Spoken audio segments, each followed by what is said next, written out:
Curfew lockdown ਵਿੱਚ ਢਿੱਲਾ ਮਿਲਣ ਦੇ ਨਾਲ ਹੀ ਮਜ਼ਦੂਰਾਂ ਦਾ ਆਪਣੇ ਸੂਬਿਆਂ ਨੂੰ ਪ੍ਰਵਾਸ ਸ਼ੁਰੂ ਹੋ ਚੁੱਕਿਆ ਹੈ, ਜਿਸ ਦੇ ਚੱਲਦਿਆਂ ਪੰਜਾਬ ਅੰਦਰ ਲੇਬਰ ਦੀ ਕਮੀ ਖਲ ਰਹੀ ਹੈ। ਇਹ ਲੇਬਰ ਦੀ ਕਮੀ ਇੰਡਸਟਰੀ ਨੂੰ ਕਿੱਥੇ ਤੱਕ ਲੈ ਕੇ ਜਾਏਗੀ ਅਤੇ ਇਸ ਲੇਬਰ ਦੀ ਕਮੀ ਦੇ ਨਾਲ ਇੰਡਸਟਰੀ ਨੂੰ ਕੀ ਮੁਸ਼ਕਲਾਂ ਦਾ ਸਾਹਮਣਾ ਕਰਨਾ ਪਏਗਾ। ਇਸ ਸਮੇਂ ਸਾਡੇ ਨਾਲ ਗੱਲਬਾਤ ਕਰਨ ਲਈ PhD ਚੈਂਬਰ ਆਫ ਕਮਰਸ ਦੇ ਮੈਂਟੋਰ RS ਸਚਦੇਵਾ ਜੀ ਸਾਡੇ ਨਾਲ ਮੌਜੂਦ ਨੇ। ਆਓ ਉਹਨਾਂ ਤੋਂ ਜਾਣਦੇ ਹਾਂ ਕਿ ਇੰਡਸਟਰੀ ਨੂੰ ਕੀ ਪ੍ਰੋਬਲਮਾਂ ਫੇਸ ਕਰਨੀਆਂ ਪੈਣਗੀਆਂ। ਸਚਦੇਵਾ ਜੀ, ਲੇਬਰ ਦੂਜੇ ਸੂਬਿਆਂ 'ਚ ਮਾਈਗ੍ਰੇਟ ਹੋ ਰਹੀ ਆ, ਇਹਦਾ ਇੰਡਸਟਰੀ ਨੂੰ ਕੀ ਮੁਸ਼ਕਲਾਂ ਦਾ ਸਾਹਮਣਾ ਕਰਨਾ ਪਏਗਾ? ਇਹ ਜਿਹੜੀ ਔਖੀ ਘੜੀ ਹੈ, ਇਹ ਮੇਰੇ ਹਿਸਾਬ ਦੇ ਨਾਲ ਜੇ ਅਸੀਂ ਹੁਣ ਥੋੜ੍ਹਾ ਜਿਹਾ ਸਰਕਾਰ ਨੇ ਜਾਂ ਅਸੀਂ ਲੋਕਾਂ ਨੇ ਮਹਿਸੂਸ ਕੀਤਾ ਕਿ ਸਾਨੂੰ ਇੰਡਸਟਰੀ ਨੂੰ ਖੋਲ੍ਹਣਾ ਚਾਹੀਦਾ ਔਰ ਬਹੁਤ ਜ਼ਰੂਰੀ ਵੀ ਹੈ, ਕਿਉਂਕਿ ਇਕੋਨਮੀ ਕਲੈਪਸ ਹੋ ਰਹੀ ਹੈ। ਪਰ ਇਸ ਵੇਲੇ ਜਿਸ ਹਾਲਾਤ ਦੇ ਵਿੱਚ ਸਾਡੀ ਗਵਰਨਮੈਂਟਸ ਜਿਹੜੀਆਂ ਨੇ ਉਹ ਮਾਈਗਰੈਂਟਸ ਨੂੰ ਅਲਾਓ ਕਰ ਰਹੀਆਂ ਕਿ ਜਾਓ, ਜਿਨ੍ਹਾਂ ਨੂੰ ਨਹੀਂ ਵੀ ਜ਼ਰੂਰਤ, ਜਿਹੜੇ ਸਾਡੇ ਨਾਲ ਕੰਮ ਕਰਨਾ ਚਾਹੁੰਦੇ ਆ ਲੇਕਿਨ ਉਹਨਾਂ ਨੂੰ ਜਦੋਂ ਇੱਕ ਫ੍ਰੀ ਟਰੈਵਲ ਦੀ ਅਸ਼ੋਰੈਂਸ ਦੇ ਦਿੱਤੀ ਜਾ ਰਹੀ ਹੈ ਅਤੇ ਉਹਨਾਂ ਦਾ ਵੀ ਦਿਲ ਉਹ ਕਰਦਾ ਕਿ ਅਸੀਂ ਵੀ ਘਰ ਜਾਈਏ, ਜਦ ਕਿ ਉਹ ਆਪ ਕੰਮ ਵੀ ਕਰਨਾ ਚਾਹੁੰਦੇ ਆ। ਸੋ ਇਸ ਸਿਚੁਏਸ਼ਨ 'ਚ ਮੈਂ ਸਮਝਦਾ ਵੀ ਇਹ ਬਹੁਤ ਵੱਡਾ ਵੈਕਿਊਮ ਕ੍ਰੀਏਟ ਹੋ ਗਿਆ ਔਰ ਹੋਏਗਾ, ਕਿਉਂਕਿ ਜਦੋਂ ਵੀ ਮਾਈਗਰੈਂਟ ਲੇਬਰਸ ਬਿਹਾਰ ਔਰ UP ਤੋਂ ਕਦੀ ਵੀ ਆਉਂਦੇ ਆ ਜਾਂ ਜਾਂਦੇ ਆ, ਉਹ ਜੂਨ ਔਰ ਮਈ ਔਰ ਜੂਨ ਕਦੀ ਵੀ ਵਾਪਸ ਨਹੀਂ ਆਉਂਦੇ। ਰੈਗੂਲਰ ਛੁੱਟੀ ਦੇ ਵਿੱਚ ਵੀ ਉਹ ਇਸ ਤਰ੍ਹਾਂ ਕਰਦੇ ਆ ਔਰ ਉਹਨਾਂ ਦੀਆਂ ਸ਼ਾਦੀਆਂ ਵਗੈਰਾ ਉਹ ਪਹਿਲੇ ਵੀ ਜੂਨ 'ਚ ਬਹੁਤ ਹੁੰਦੀਆਂ ਸੀ। ਤਾਂ ਮੈਂ ਸਮਝਦਾ ਵੀ ਇਹ ਹੁਣ ਜਿਹੜਾ 2 ਮਹੀਨੇ ਜਿਹੜੇ ਹੈ ਸਾਡੇ ਲਈ ਬਹੁਤ ਔਖੇ ਹੋ ਜਾਣਗੇ। ਇੱਕ ਤਾਂ ਅਸੀਂ ਇੰਡਸਟਰੀ ਦੇ ਵਿੱਚ ਜਿਹੜਾ ਪ੍ਰੋਡਕਸ਼ਨ ਹੈ ਉਹ ਬਹੁਤ ਹੀ ਘੱਟ ਪਰਸੈਂਟੇਜ ਦੇ ਲੈਵਲ 'ਤੇ ਕਰ ਪਾਵਾਂਗੇ ਜੇ ਕੋਈ ਸਾਨੂੰ ਕੋਈ ਥੋੜ੍ਹੀ ਬਹੁਤ ਲੇਬਰ ਰਹੀ ਆਪਣੇ ਅੱਛੇ ਕੋਂਟੈਕਟਸ ਦੇ ਨਾਲ। ਦੂਸਰਾ ਇਹ ਹੈ ਕਿ ਝੋਨੇ ਦੀ ਬਿਜਾਈ ਆ ਗਈ। ਝੋਨੇ ਦੀ ਬਿਜਾਈ ਦੇ ਵਿੱਚ ਜੂਨ ਮਹੀਨੇ ਦੇ ਵਿੱਚ ਜਿੰਨਾ ਮਾਈਗਰੈਂਟ ਲੇਬਰ ਹੈ ਉਹ ਹਮੇਸ਼ਾ ਇੰਡਸਟਰੀ ਨੂੰ ਸ਼ਾਰਟਫਾਲ ਆਉਂਦੀ ਸੀ, ਕਿਉਂਕਿ ਝੋਨੇ ਦੀ ਬਿਜਾਈ 'ਚ ਉੱਧਰ ਚੱਲ ਜਾਂਦਾ ਸੀ। ਪਰ ਹੁਣ ਉਹ ਵੀ ਕੰਮ ਖਰਾਬ ਹੋ ਜਾਣਾ ਅਤੇ ਇਹ ਤਾਂ ਸਰਕਾਰ ਦੇ ਲਈ ਇੱਕ ਮੈਂ ਸਮਝਦਾ ਵੀ ਡਿਸੀਜ਼ਨ ਨੂੰ ਮੈਂ ਉਹਨੂੰ ਕੋਈ ਵਡਿਆਈ ਨਹੀਂ ਦੇ ਰਿਹਾ। ਜੇ ਇੱਕ ਸਰਕਾਰ ਨੇ ਉਸ ਵੇਲੇ ਸਾਨੂੰ ਇਹ ਕਿਹਾ ਕਿ ਵੀ ਅਸੀਂ ਮਾਈਗਰੈਂਟ ਲੇਬਰ ਨੂੰ ਇੱਥੇ ਰੱਖਣਾ ਚਾਹੁੰਦੇ ਹਾਂ, ਇਸ ਕਰਕੇ ਅਸੀਂ ਤੁਹਾਨੂੰ ਅਡਾਓ ਕਰਤਾ ਫੈਕਟਰੀਆਂ ਖੋਲ੍ਹਣ ਲਈ, ਜਦੋਂ ਕਿ ਅਸੀਂ ਉਦੋਂ ਘਰੋਂ ਨਿਕਲਣਾ ਵੀ ਪਸੰਦ ਨਹੀਂ ਕਰਦੇ ਸੀ, ਅੱਜ ਤੋਂ ਮਹੀਨਾ 20 ਦਿਨ ਪਹਿਲੇ। ਲੇਕਿਨ ਕੈਪਟਨ ਸਾਹਿਬ ਨੇ ਵੀ ਕਿਹਾ, ਸਭ ਨੇ ਕਿਹਾ ਨਹੀਂ ਕੋਈ ਗੱਲ ਨਹੀਂ ਜੀ, ਮਾਈਗਰੈਂਟ ਲੇਬਰ ਵਾਪਸ ਨਾ ਚਲੇ ਜਾਣ।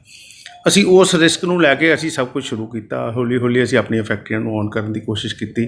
ਹੁਣ ਜਦੋਂ ਫੈਕਟਰੀਆਂ ਔਨ ਹੋ ਗਈਆਂ, ਜਦੋਂ ਆਵਾਜਾਈ ਸ਼ੁਰੂ ਹੋ ਗਈ, ਜਦੋਂ ਬੰਦੇ ਆਉਣੇ ਸ਼ੁਰੂ ਹੋ ਗਏ, ਅਤੇ ਹੁਣ ਇਹ ਸਿਚੁਏਸ਼ਨ ਕ੍ਰੀਏਟ ਕਰ ਦਿੱਤੀ ਗਈ ਹੈ। ਟ੍ਰੇਨ ਦੇ ਵਿੱਚ ਅਸੀਂ ਆਪ ਉਹਨਾਂ ਨੂੰ ਛੱਡ ਕੇ ਆ ਰਹੇ ਹਾਂ। ਇਹ ਮੇਰੇ ਹਿਸਾਬ ਨਾਲ ਇੱਕ ਗਲਤ ਡਿਸੀਜ਼ਨ ਹੈ। ਇਹ ਸਾਨੂੰ ਸਿਰਫ ਅਤੇ ਸਿਰਫ ਇੱਕ ਉਹੀ ਕਰਨਾ ਚਾਹੀਦਾ ਸੀ ਵੀ ਜਿਸ ਬੰਦੇ ਨੇ ਜਾਣਾ ਜਦੋਂ ਖੁੱਲ੍ਹੇਗਾ ਬੇਸ਼ੱਕ ਜਾਏ, ਜਿਹਦੀ ਮਜਬੂਰੀ ਹੈ, ਜਿਸ ਤਰ੍ਹਾਂ ਹੁਣ ਹੈ ਉਹਨਾਂ ਦਾ ਮੈਡੀਕਲ ਚੈੱਕਅਪ ਕਰਾ ਕੇ ਘਿਰਨ ਨੂੰ ਕਰ ਰਹੇ ਸੀ ਕਰ ਦਿੰਦੇ, ਲੇਕਿਨ ਜਿਹੜਾ ਆਪ ਛੱਡ ਕੇ ਆਉਣਾ, ਆਪ ਉਹਨਾਂ ਨੂੰ ਫੈਸਿਲੀਟੇਟ ਕਰਨਾ, ਉਹ ਇੱਕ ਪੰਜਾਬ ਦੀ ਜਿਹੜੀ ਸਟਰੈਂਥ ਸੀਗੀ ਇੰਡਸਟਰੀ ਦੀ ਜਾਂ ਮਾਈਗਰੈਂਟ ਲੇਬਰਸ ਦੀ, ਉਹ ਬਹੁਤ ਵੱਡੀ ਇੱਕ ਵੈਕਿਊਮ 'ਚ ਆ ਜਾਏਗੀ ਔਰ ਅਸੀਂ ਇਸ ਨੂੰ ਬਹੁਤ ਮੁਸ਼ਕਿਲ ਦੇ ਨਾਲ ਸ਼ਾਇਦ ਪੂਰਾ ਸਾਲ ਹੀ ਫੇਸ ਕਰਾਂਗੇ।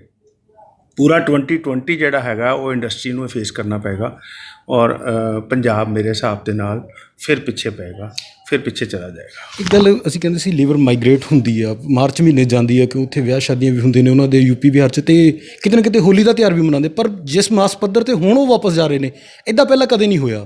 ਇੱਕ ਬਹੁਤ ਵੱਡਾ ਸਮੂਹ ਦੇ ਵਿੱਚ ਉਹ ਜਾਂਦੇ ਨੇ ਵਾਪਸ। ਦੇਖੋ, ਮੇਰੇ ਕੋਲ ਮੇਰੀ ਇੱਕ ਫੈਕਟਰੀ ਹੈ ਜਿਹੜੀ ਕਿ ਲੇਬਰ ਰੈਂਟਡ ਹੈ, ਉਹਦੇ 'ਚ 450 ਆਦਮੀ ਹੈ।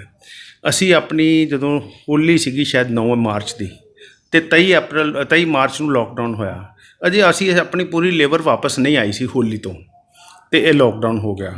ਅਜੇ ਉਹ 20-25% ਰਹਿੰਦੀ ਸੀ ਲੇਬਰ।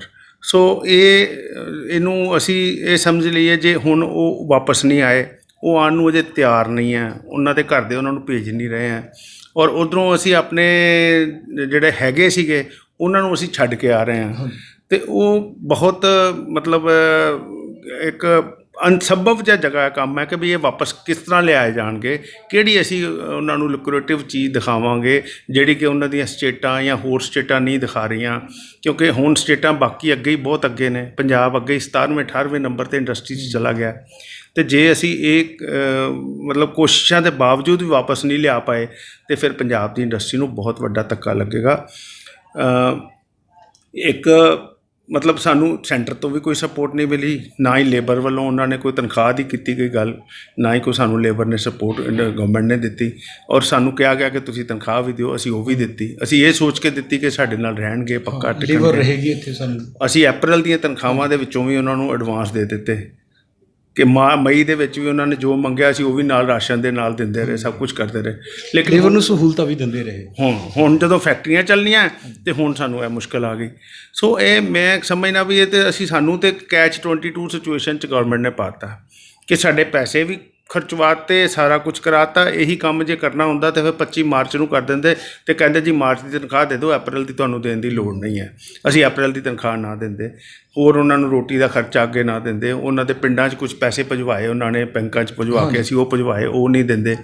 ਹੁਣ ਸਾਰਾ ਕੁਝ ਦੇਣ ਦੇ ਬਾਵਜੂਦ ਅਸੀਂ ਆਪ ਵੀ ਥੱਲੇ ਲੱਗ ਗਏ ਤੇ ਅੱਗੋਂ ਇੰਡਸਟਰੀ ਵੀ ਚਲਾਉਣੀ ਔਖੀ ਹੋ। ਸੂਬੇ ਦੇ ਇੰਡਸਟਰੀ ਮਿਨਿਸਟਰ ਇੱਕ ਗੱਲ ਕਹਿ ਰਹੇ ਕਿ ਜਿਹੜੀ ਲੇਬਰ ਜਾ ਰਹੀ ਹੈ ਇਹ ਸਿਰਫ ਤੇ ਸਿਰਫ ਕਰੋਨਾ ਕਰਕੇ ਆ, ਇਹ ਵਾਪਸ ਆ ਜਾਏਗੀ ਤਾਂ ਇੰਡਸਟਰੀ ਨੂੰ ਕੋਈ ਖੋਰਾ ਨਹੀਂ ਲੱਗੇਗਾ। ਗੱਲ ਤਾਂ ਠੀਕ ਹੈ ਕਿ ਹੈ ਤੇ ਕਰੋਨਾ ਕਰਕੇ ਹੀ, ਲੇਕਿਨ ਕਰੋਨਾ ਦਾ ਸਿਚੁਏਸ਼ਨ ਇਹ ਹੈ ਕਿ ਘਰਾਂ ਦੇ ਵਿੱਚ, ਪਿੰਡਾਂ ਦੇ ਵਿੱਚ ਹਰ ਜਗ੍ਹਾ 'ਤੇ ਹਊਆ ਬਣ ਗਿਆ। ਅਗਲੇ ਕਹਿੰਦੇ ਵੀ ਤੁਸੀਂ ਉੱਥੇ ਕਿਉਂ ਜਾਣਾ ਜਦ ਤੁਸੀਂ ਇੱਥੇ, ਤੁਹਾਨੂੰ ਸਰਕਾਰ ਵੱਲੋਂ ਕੋਈ ਪੈਸੇ ਆ ਰਹੇ ਆ, ਰਾਸ਼ਨ ਤੁਹਾਨੂੰ ਦੇ ਰਹੇ ਆ, ਕੋਈ ਨਹੀਂ ਅਸੀਂ ਰੁੱਖੀ ਸੁੱਖੀ ਖਾ ਲਾਂਗੇ, ਤੁਹਾਨੂੰ ਕੋਈ ਨੌਕਰੀ ਮਿਲਦੀ ਠੀਕ ਹੈ, ਨਹੀਂ ਮਿਲਦੀ ਕੋਈ ਗੱਲ ਨਹੀਂ, ਅਜੇ ਇੱਥੇ ਹੀ ਰਹੋ, ਅਸੀਂ ਇਕੱਠੇ ਰਹਿਣਾ। ਮਤਲਬ ਇਹ ਜਦੋਂ ਇੱਕ ਵਾਰੀ ਕੋਈ ਬੰਦਾ ਘਰ ਚਲੇ ਜਾਂਦਾ, ਚਾਹੇ ਤੁਸੀਂ ਹੋ ਚਾਹੇ ਮੈਂ ਵਾਂ, ਉਹਨਾਂ ਨੂੰ ਘਰੋਂ ਬਾਹਰ ਆਉਣਾ ਬਹੁਤ ਔਖਾ ਹੈ। ਮੇਰੇ ਕਈ ਟੈਕਨੀਕਲ ਬੰਦੇ ਆ ਜਿਹੜੇ ਉੱਤਰਾਖੰਡ 'ਚ ਰਹਿੰਦੇ ਆ, ਉਹਨਾਂ ਦੇ ਅਸੀਂ ਪਰਮਿਟ ਭਜਵਾ ਦਿੱਤੇ, ਲੇਕਿਨ ਉਹ ਕਹਿ ਰਹੇ ਜੀ ਸਾਡਾ ਰੈੱਡ ਜ਼ੋਨ ਹੈ, ਸਾਡੇ ਘਰ ਦੇ ਨਹੀਂ ਆਉਣ ਦੇ ਰਹੇ, ਸਾਨੂੰ ਨਿਕਲਣ ਨਹੀਂ ਦੇ ਰਹੇ। ਪਰਮਿਟ ਹਿਮਾਚਲ ਨੇ, ਪੰਜਾਬ ਨੇ ਦੇ ਦਿੱਤਾ ਉਹਨਾਂ ਨੂੰ ਆਉਣ ਦਾ, ਕਿ ਉਹਨਾਂ ਦਾ ਚਲੋ ਇੱਥੇ ਆ ਕੇ ਦੁਬਾਰਾ ਕਿਤੇ ਨਾ ਕਿਤੇ ਲੇਬਰ 'ਚ ਇੱਕ ਡਰ ਬੜਿਆ ਹੋਇਆ ਕਰੋਨਾ ਦਾ। ਹਾਂ, ਡਰ ਵੜਿਆ ਹੋਇਆ। ਲੇਕਿਨ ਮੈਂ ਸਮਝਦਾ ਵੀ ਪੰਜਾਬ ਨੂੰ ਇਸ ਸਿਚੁਏਸ਼ਨ 'ਚ, ਜਦੋਂ ਕਿ ਕੋਈ ਵੀ ਮਾਈਗਰੈਂਟ ਲੇਬਰ ਇਸ ਸਿਚੁਏਸ਼ਨ 'ਚ ਫਸਿਆ ਨਹੀਂ ਸੀ ਅਜੇ, ਕੋਈ ਪਰਸੈਂਟੇਜ ਦੇ ਵਿੱਚ ਜੇ ਦੇਖੀਏ ਤਾਂ ਮਾਈਗਰੈਂਟ ਲੇਬਰ ਜਾਂ ਕੋਈ ਯੰਗ ਮੁੰਡੇ ਜਿਹੜੇ ਮਾਈਗਰੈਂਟ ਹੈਗੇ ਆ, ਉਹ ਕਿਤੇ ਵੀ ਕਰੋਨਾ ਦੀ ਮਾਰ 'ਚ ਨਹੀਂ ਆਏ ਸੀ ਸਾਡੇ ਪੰਜਾਬ 'ਚ। ਅਤੇ ਜੇ ਉਹ ਨਹੀਂ ਆਏ ਸੀ ਤਾਂ ਫਿਰ ਸਾਨੂੰ ਇਹਨੂੰ ਕੰਟਰੋਲ ਕਰਨਾ, ਰੋਕਣਾ ਚਾਹੀਦਾ ਸੀ।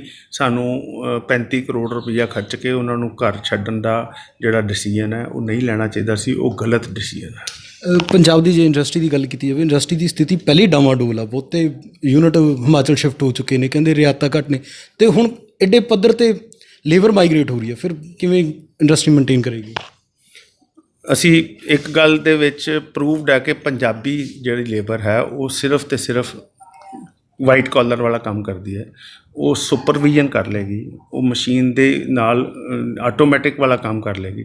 ਲੇਕਿਨ ਜੇ ਅਸੀਂ ਕਹੀਏ ਕਿ ਉਹ ਮਸ਼ੀਨ ਪੈਕਿੰਗ ਵਾਲਾ ਕੰਮ ਕਰੇ ਜਾਂ ਕੋਈ ਛੋਟੀਆਂ ਮੋਟੀਆਂ ਹੱਥੀਂ ਕੰਮ ਕਰੇ, ਉਹ ਨਹੀਂ ਕਰਦੇ। ਸੋ ਜੇ ਸਾਡੇ ਕੋਲ ਉਹ ਹੱਥੀਂ ਕੰਮ ਨਹੀਂ ਵਾਲਾ ਬੰਦੇ ਮਿਲੇ ਤਾਂ ਅਸੀਂ ਉਸ ਕੰਮ ਨੂੰ, ਫੈਕਟਰੀ ਨੂੰ ਚਲਾ ਹੀ ਨਹੀਂ ਪਾਵਾਂਗੇ। ਅਤੇ ਮੈਂ ਜੇ ਸਮਝਦਾ ਵੀ ਜਿਹੜਾ ਅਸੀਂ 40% ਪਹੁੰਚਣਾ ਸੀਗਾ ਇਸ ਸਿਚੁਏਸ਼ਨ 'ਚ ਚਲਾਉਣ ਦੇ, ਉਹ ਸ਼ਾਇਦ ਅਸੀਂ ਫਿਰ ਉੱਥੇ 25-20% 'ਤੇ ਫੈਕਟਰੀਆਂ ਚਲਾਵਾਂਗੇ, ਜਿਹਦੇ ਨਾਲ ਸਰਵਾਈਵਲ ਨਹੀਂ ਹੋਏਗੀ ਔਰ ਹੋਰ ਜ਼ਿਆਦਾ ਫੈਕਟਰੀਆਂ ਔਰ ਇੰਡਸਟਰੀ ਡਾਊਨ ਜਾਏਗੀ ਔਰ ਹੋਰ ਜ਼ਿਆਦਾ NPA ਹੋਣਗੇ ਔਰ ਹੋਰ ਜ਼ਿਆਦਾ ਸਾਡੀ ਆਪਣੀ ਜਿਹੜੀ ਫੈਕਟਰੀਆਂ ਦੀ ਬੰਦ ਹੋਣ ਦਾ ਇੱਕ ਖਦਸ਼ਾ ਹੈ, ਬਿਜ਼ਨਸ ਲੋਸ ਵੱਧ ਜਾਏਗਾ। ਇਹ ਇੱਕ ਸਚਦੇਵਾ ਸਾਹਿਬ, ਤੁਹਾਡੇ ਕੋਲ ਕੋਈ ਇੱਦਾਂ ਦਾ ਸੁਝਾਅ ਹੈ ਜੋ ਸਰਕਾਰ ਨੂੰ ਦਿੱਤਾ ਜਾ ਸਕਦਾ ਕਿ ਅਸੀਂ ਮਾਈਗਰੇਟ ਲੇਬਰ ਇੱਥੇ ਰੋਕ ਸਕੀਏ, ਇੰਡਸਟਰੀ ਨੂੰ ਮੁੜ ਸੁਰਜੀਤ ਕਰ ਸਕੀਏ? ਸਰਕਾਰ ਨੂੰ ਕੋਈ ਸੁਝਾਅ ਦੇ ਸਕਦੇ? ਦੇਖੋ, ਜਿਹੜਾ ਵੀ ਲੇਬਰ ਦਾ ਸਾਡੇ ਕੋਲ ਕੋਈ ਕੰਮ ਕਰਦਾ, ਉਹ ਸਾਡਾ ਇੱਕ ਲੇਬਰ ਜ਼ਿੰਮੇਵਾਰੀ ਹੈ, ਸਾਡੀ ਜ਼ਿੰਮੇਵਾਰੀ ਹੈ, ਕਿਉਂਕਿ ਅਸੀਂ ਆਪਣੀ ਫੈਕਟਰੀ ਚਲਾਉਣੀ ਹੈ। ਸਾਡੇ 'ਤੇ ਕੋਈ ਕਾਨੂੰਨ ਹੈ ਜਾਂ ਨਹੀਂ ਹੈ, ਸਾਡੇ 'ਤੇ ਕੋਈ ਮਜਬੂਰੀ ਹੈ ਜਾਂ ਨਹੀਂ ਹੈ, ਲੇਕਿਨ ਉਹ ਸਾਡੀ ਐਸਟ ਨੇ ਕਿ ਅਸੀਂ ਆਪਣੀ ਫੈਕਟਰੀ ਦੇ ਵਿੱਚ ਉਹਨਾਂ ਨੂੰ, ਸਾਨੂੰ ਚਾਹੀਦਾ, ਅਸੀਂ ਉਹਨਾਂ ਨੂੰ ਫੈਕਟਰੀ ਦੇ ਵਿੱਚ ਰੱਖਣਾ, ਤਾਂ ਹੀ ਸਾਡੀ ਫੈਕਟਰੀ ਚੱਲਣੀ ਹੈ।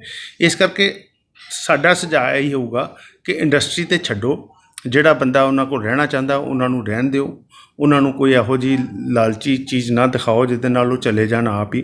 ਉਹਨਾਂ ਨੂੰ ਇਹ ਵੀ ਕਹੋ ਕਿ ਠੀਕ ਹੈ, ਤੁਸੀਂ ਜਾ ਰਹੇ ਹੋ, ਜਾਣਾ ਹੈ, ਅਤੇ ਫਿਰ ਉਨੀ ਦੇਰ ਇਹਨਾਂ ਦੀ ਸੈਲਰੀ ਸਾਨੂੰ ਕਿਹਾ ਜਾਏ ਵੀ ਰੋਕ ਲਓ, ਜਦੋਂ ਆਉਣਗੇ ਅਸੀਂ ਉਦੋਂ ਦੇ ਦਈਏ, ਤਾਂ ਕਿ ਸਾਡੇ 'ਤੇ ਦੋ ਡੰਡੇ ਨਾ ਚਲਾਏ ਜਾਣ। ਇੱਕ ਤਾਂ ਤੁਸੀਂ ਪੂਰੇ ਪੈਸੇ ਵੀ ਦਿਓ, ਅੱਗੋਂ ਐਡਵਾਂਸ ਵੀ ਦਿੱਤੇ ਉਹ ਵੀ ਨਾ ਕੱਟੋ, ਅਤੇ ਦੂਸਰਾ ਤੁਸੀਂ ਉਹਨਾਂ ਨੂੰ ਘਰ ਵੀ ਭੇਜ ਦਿਓ, ਅਤੇ ਫਿਰ ਉਹਨਾਂ ਨੂੰ ਦੁਬਾਰਾ ਲੱਭਣ ਵਾਸਤੇ ਦੁਬਾਰਾ ਐਡਵਾਂਸ ਦਿਓ, ਦੁਬਾਰਾ ਉਹਨਾਂ ਨੂੰ ਰਿਕੁਐਸਟ ਕਰੋ, ਦੁਬਾਰਾ ਐਡਵਾਂਸ ਭੇਜੋ।